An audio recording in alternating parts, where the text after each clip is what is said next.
Hello and welcome back to a brand new tutorial on my channel. Today I'm going to show you how you can withdraw money from your eBay account in 2025. First things first, go on to eBay, and what you want to select is not where it says your name, but once you're signed in, on the right far hand side you're going to see something that says My eBay. Select My eBay and then select the button that says summary.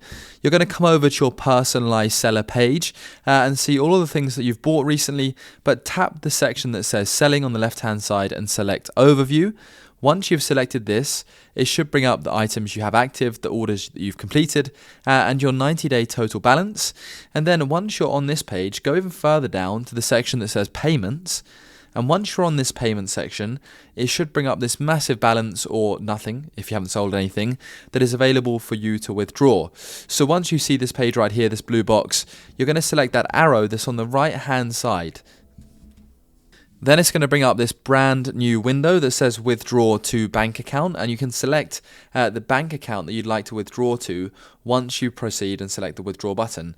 Now it's going to do it to your saved bank accounts, and if you need to add a saved bank account, then you can do that just below by saying scrolling down on this blue box page and selecting add bank account. I won't scroll down because then you'll see all of my details. However, just below where the blue box is, you can add a bank. I hope this helps you out. Please do leave a like and subscribe, and take care.